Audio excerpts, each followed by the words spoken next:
بسم اللہ الرحمن الرحیم۔ اگر آپ کسی بھی عالم کا بیان سنتے ہیں تو یہ ویڈیو آپ ہی کے لیے بنایا گیا ہے، کیونکہ آج اس کے اندر یہی بیان کیا جائے گا کہ ہمیں کس عالم کا بیان سننا چاہیے اور کس عالم کا بیان نہیں سننا چاہیے۔ یہ بات اس لیے بیان کرنا ضروری ہے کہ آج کل سوشل میڈیا پر ہر فرقے کے عالم آپ کو مل جائیں گے، بریلوی بھی ہیں، غیر مقلد بھی ہیں، شیعہ بھی ہیں، قادیانی بھی ہیں۔ تو کیا آپ کسی بھی عالم کا بیان سن لیں گے؟ نہیں، بلکہ آپ کو صرف علماء حق کا بیان سننا ہے۔ اب علماء حق کون ہوتے ہیں یہ سمجھنے والی بات ہے۔ اس سے پہلے یہ سمجھنا چاہیے کہ نبی کریم صلی اللہ علیہ وسلم نے فرمایا طلب العلم فریضۃ علی کل مسلم، کہ دین کا علم حاصل کرنا ہر مسلمان پر فرض عین ہے۔ اب چاہے آپ عربی کی کتابیں پڑھ کر علم دین حاصل کریں، اردو کی کتابیں پڑھ کر علم حاصل کریں، یا ہندی کی کتابیں پڑھ کر علم حاصل کریں، یا اسی طرح علماء سے پوچھ کر علم حاصل کریں۔ اگر آپ کو کوئی مسئلہ معلوم نہیں ہے تو وہ آپ کو علماء سے پوچھنا چاہیے۔ اللہ تبارک و تعالیٰ نے قرآن کریم کے اندر فرمایا فَاسْأَلُوا أَهْلَ الذِّكْرِ إِن كُنتُمْ لَا تَعْلَمُونَ، کہ اگر تمہیں کوئی بات معلوم نہیں ہے تو اس کو علماء سے معلوم کر لو۔ اسی طرح حدیث کے اندر بھی آتا ہے کہ نبی کریم صلی اللہ علیہ وسلم نے فرمایا کہ اگر کوئی مسئلہ معلوم نہیں ہے اور یا کسی مسئلے کے اندر اختلاف ہو گیا تو شاوروا فیہ الفقہاء، تو جو ماہر علماء ہیں، جو علم کے اندر گہرائی اور گیرائی رکھتے ہیں، ان سے وہ مسئلہ معلوم کر لیا جائے۔ ایک صورت یہ ہے کہ آپ علماء کا بیان سن کر علم حاصل کریں، تو آپ علماء کا بیان سن کر بھی دینی علم حاصل کر سکتے ہیں، لیکن اصل ٹاپک یہی ہے کہ کس عالم کا بیان سننا چاہیے۔ کیونکہ ایک مشہور حدیث ہے جو آپ نے بھی سنی ہوگی کہ نبی کریم صلی اللہ علیہ وسلم نے فرمایا کہ بنی اسرائیل کے اندر 72 فرقے ہوئے اور میری امت کے اندر 73 فرقے ہوں گے، اور وہ سارے کے سارے جہنم میں جائیں گے، صرف ایک فرقہ جنت میں جائے گا۔ ان 73 فرقوں میں سے 72 فرقے جہنم میں جائیں گے، صرف ایک فرقہ جنت میں جائے گا۔ صحابہ کرام نے عرض کیا یا رسول اللہ، وہ ایک فرقہ جو جنت میں جائے گا وہ کون سا ہے؟ تو نبی کریم صلی اللہ علیہ وسلم نے فرمایا ما انا علیہ واصحابی، کہ جو میرے طریقے پر، میری سنت پر اور صحابہ کرام کی سنت پر عمل کرے گا۔ تو جو فرقہ اعتقادات میں، اعمال میں، اقوال میں، ان ساری چیزوں کے اندر قرآن، نبی کریم صلی اللہ علیہ وسلم کی سنت اور صحابہ کرام کی سنت کے مطابق عمل کرے گا، اپنی زندگی گزارے گا، تو ایسا فرقہ جنت میں جائے گا۔ تو نبی کریم صلی اللہ علیہ وسلم نے جو فرمایا تھا کہ 73 فرقے میری امت کے اندر پیدا ہوں گے، وہ 73 فرقے پیدا ہو چکے ہیں۔ اس سلسلے میں کتاب بھی لکھی جا چکی ہے، کتاب کا نام ہے 73 فرقے اور 30 دجال۔ تو 73 فرقے پیدا ہو چکے ہیں، اور ہر فرقے کے اندر کام کرنے والے بڑے بڑے علماء بھی ہیں۔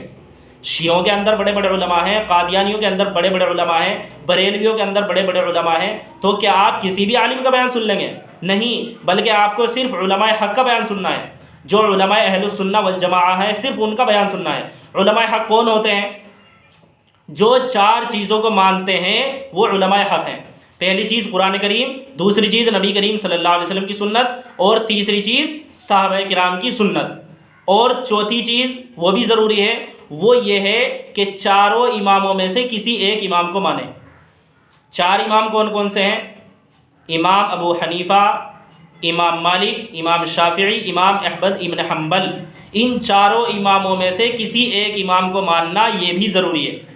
ان کو ماننے کا یہ مطلب نہیں ہے کہ انہوں نے جو کچھ بھی کہہ دیا ہمیں اس پر عمل کرنا ضروری ہے، نہیں، بلکہ مطلب یہ ہے کہ قرآن کریم کی، اسی طرح نبی کریم صلی اللہ علیہ وسلم کی جو سنتوں کی جو تشریح اور جو مطلب ان 4 اماموں نے بیان کیا ہے اس کو آدمی مانے اور اس کو مان کر اس پر عمل کرے۔ تو یہ 4 چیزیں ہیں جو علماء ان 4 چیزوں کو مانتے ہیں، یعنی قرآن کو بھی مانتے ہیں، نبی کریم صلی اللہ علیہ وسلم کی سنتوں کو مانتے ہیں، صحابہ کرام کی سنتوں کو مانتے ہیں، اسی طرح 4 اماموں میں سے کسی ایک امام کو بھی مانتے ہیں۔ یہ علماء حق ہیں، آپ ان میں سے کسی بھی عالم کا بیان سن سکتے ہیں۔ اب دوسرے ٹاپک پر بات آتی ہے کہ کس کا بیان نہیں سننا چاہیے۔ تو ایک فرقہ وہ ہے جو صرف قرآن کریم کو مانتا ہے، نہ تو وہ نبی کریم صلی اللہ علیہ وسلم کی سنتوں کو مانتا، نہ ہی صحابہ کرام کی سنتوں کو مانتا۔ تو اگر کوئی اس فرقے کا عالم ہے تو آپ کو اس کا بیان نہیں سننا چاہیے۔ اسی طرح ایک فرقہ ہے کہ جو صرف قرآن کریم کو مانتا ہے، نبی کریم صلی اللہ علیہ وسلم کی سنتوں کو مانتا ہے، لیکن صحابہ کرام کی سنتوں کو نہیں مانتا، صحابہ کرام کے جو اقوال، صحابہ کرام کے جو مسائل بیان کیے گئے ہیں ان کو وہ نہیں مانتا۔ اور اسی طرح بہت سے اس میں یہ بھی کرتے ہیں کہ صحابہ کرام کو برا بھلا کہتے ہیں، صحابہ کرام کو گالیاں تک دے دیتے ہیں، صحابہ کرام کی تنقیص بیان کرتے ہیں، حالانکہ یہ ان کی بہت بڑی غلط فہمی ہے۔ صحابہ کرام معمولی ہستیاں نہیں ہیں، صحابہ کرام کو اللہ تبارک و تعالیٰ نے بہت بڑا مرتبہ دیا ہے۔ اللہ تعالیٰ نے قرآن کریم کے اندر فرمایا اولئک الذین امتحن اللہ قلوبہم للتقوی، کہ صحابہ کرام یہ وہ ہیں کہ جن کے دلوں کو اللہ تعالیٰ نے تقوی کے لیے خالص کر دیا ہے، یعنی اللہ تبارک و تعالیٰ نے ان کے دلوں کے اندر تقوی کو بھر دیا ہے۔ تو پوری امت کے اندر سب سے زیادہ متقی، سب سے زیادہ پرہیزگار، سب سے زیادہ پاک صاف اگر کوئی ہے تو وہ ہے صحابہ کرام۔ اسی طرح اللہ تبارک و تعالیٰ نے فرمایا رضی اللہ عنہم ورضوا عنہ، کہ صحابہ کرام وہ ہیں کہ جن سے اللہ راضی ہو گیا اور وہ اللہ سے راضی ہو گئے۔ اسی طرح قرآن کریم کی ایک آیت کے اندر ہے وَكُلًّا وَعَدَ اللَّهُ الْحُسْنَىٰ، کہ سارے کے سارے صحابہ سے اللہ تبارک و تعالیٰ نے جنت کا وعدہ فرمایا ہے۔ اسی طرح ایک صحابی ہیں حضرت عبداللہ بن مسعود رضی اللہ عنہ، وہ صاحب فرماتے ہیں کہ جو شخص ہمیشہ کے لیے کسی طریقے پر عمل کرنا چاہتا ہے تو اسے چاہیے کہ وہ صحابہ کرام کا اتباع کرے، وہ صحابہ کرام کی سنتوں پر عمل کرے، وہ صحابہ کرام کے طریقے کو فالو کرے۔ کیوں؟ کیونکہ صحابہ کرام پوری امت کے اندر سب سے زیادہ پاک صاف دل والے تھے، پوری امت کے اندر سب سے پاک صاف دل صحابہ کرام کے ہیں۔ اسی طرح حضرت عبداللہ بن مسعود فرماتے ہیں وَأَعْمَقُهَا عِلْمًا، کہ سب سے زیادہ گہرائی اور گہرائی علم کے اندر اگر کوئی رکھتا ہے تو وہ صحابہ کرام ہیں۔ اسی طرح فرماتے ہیں وَأَقَلُّهَا تَكَلُّفًا، کہ وہ تکلفات سے بہت دور ہیں، تکلفات کے اندر بہت زیادہ وہ تکلف نہیں کرتے۔ اسی طرح ان کے حالات بہت اچھے ہیں، ان کی عادات بہت اچھی ہیں، تو اس لیے تم ان کی قدر پہچانو اور ان کی عادتوں پر اور ان کی سنتوں پر عمل کرو، اس لیے کہ یہی لوگ صراط مستقیم پر ہیں، یہی لوگ سیدھے راستے پر ہیں۔ اسی طرح نبی کریم صلی اللہ علیہ وسلم نے فرمایا اصحابی کالنجوم، کہ میرے صحابہ ستاروں کی مانند ہے، تم جس کی بھی اقتداء کرو گے کامیاب ہو جاؤ گے۔ اسی طرح ایک حدیث کے اندر ہے نبی کریم صلی اللہ علیہ وسلم نے فرمایا علیکم بسنتی و سنت الخلفاء الراشدین، کہ تم پر میری سنت پر عمل کرنا بھی ضروری ہے اور خلفاء راشدین کی سنت پر عمل کرنا بھی ضروری ہے۔ خلفاء راشدین 4 صحابیوں کو کہا جاتا ہے، حضرت ابوبکر، حضرت عمر، حضرت علی اور حضرت عثمان، یہ 4 صحابی ہیں جن کو خلفاء راشدین کہا جاتا ہے۔ تو نبی کریم صلی اللہ علیہ وسلم نے فرمایا کہ میری سنت پر عمل کرنا بھی ضروری ہے اور ان 4 صحابہ کی سنت پر عمل کرنا بھی ضروری ہے۔ اسی طرح جو نبی کریم صلی اللہ علیہ وسلم کے صحابہ کو برا بھلا کہتا ہے، ان کو گالیاں دیتا ہے، ان کے بارے میں حدیث کے اندر صاف صاف ہے، نبی کریم صلی اللہ علیہ وسلم نے فرمایا اذا رأیتم الذین یسبون اصحابی فقولوا لعنۃ اللہ علی شرکم، کہ جب تم کسی شخص کو دیکھو کہ وہ میرے صحابہ کو گالیاں دے رہا ہے، وہ میرے صحابہ کو برا بھلا کہہ رہا ہے، تو تم کہو کہ تم پر اللہ کی لعنت ہو۔ تو حدیث سے خود معلوم ہوتا ہے کہ جو صحابہ کرام کو گالیاں دیتا ہے، صحابہ کرام کو برا بھلا کہتا ہے، صحابہ کرام پر اعتراضات کرتا ہے، تو اس پر اللہ کی لعنت بھیجنی چاہیے۔ اسی طرح ایک حدیث کے اندر ہے نبی کریم صلی اللہ علیہ وسلم نے فرمایا اللہ اللہ فی اصحابی، کہ میرے صحابہ کے بارے میں اللہ سے ڈرو، اللہ سے ڈرو، کیونکہ جو ان سے محبت کرے گا وہ میری محبت کی وجہ سے ان سے محبت کرے گا، اور جو ان سے بغض رکھے گا، ان سے کینہ رکھے گا، ان کو برا بھلا کہے گا، تو اس کا مطلب اسے مجھ سے کینہ ہے، اسے مجھ سے نفرت ہے، اسی لیے تو وہ صحابہ کرام کو برا بھلا کہہ رہا ہے۔ اور اسی طرح جو ان کو جس نے ان کو تکلیف پہنچائی گویا مجھ کو تکلیف پہنچائی، اور جس نے مجھے تکلیف پہنچائی اس نے گویا اللہ کو تکلیف پہنچائی، اور جو اللہ کو تکلیف پہنچانا چاہتا ہے تو قریب ہے کہ اللہ تعالیٰ اسے عذاب میں پکڑ لے۔ تم خود سوچو کہ اگر تمہارا کوئی دوست ہو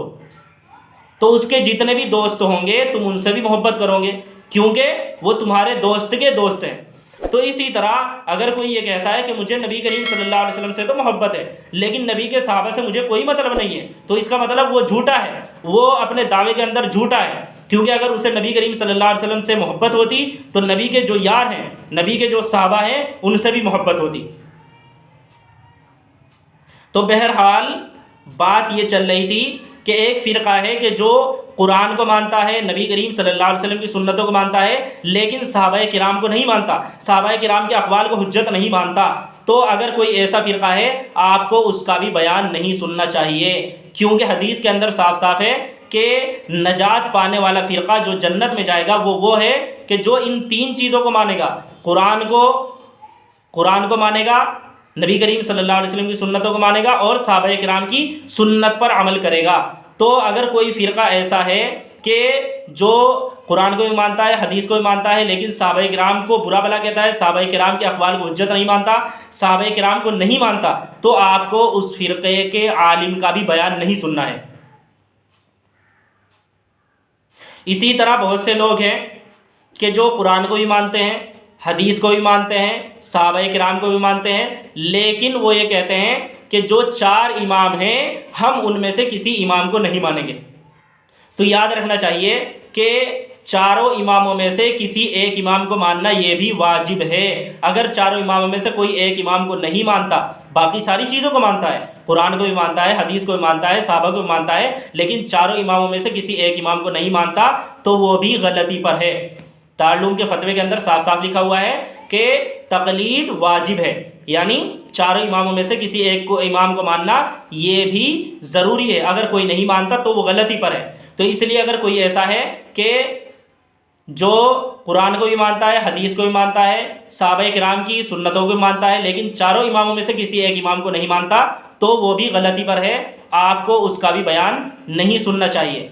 تو بیان صرف انہی علماء کا سننا ہے جو چاروں چیزوں کو مانتے ہیں، قرآن کریم کو بھی مانتے ہیں، نبی کریم صلی اللہ علیہ وسلم کی سنتوں کو بھی مانتے ہیں، اسی طرح صحابہ کرام کی سنتوں کو بھی مانتے ہیں، اسی طرح جو 4 امام ہیں، امام ابو حنیفہ، امام مالک، امام شافعی، امام احمد بن حنبل، یہ جو 4 امام ہیں، ان چاروں اماموں میں سے بھی کسی امام کو مانتے ہیں۔ جو علماء ان چاروں باتوں کو مانتے ہیں وہ علماء حق میں سے ہیں، آپ کو ان کا بیان سننا چاہیے اور ان کا بیان سن کر دینی علم حاصل کر سکتے ہیں۔ لیکن جو ان چاروں باتوں کو نہیں مانتا یا ان چاروں باتوں میں سے کسی ایک بات کو نہیں مانتا، وہ علماء حق میں سے نہیں ہے، آپ کو اس کا بیان نہیں سننا چاہیے۔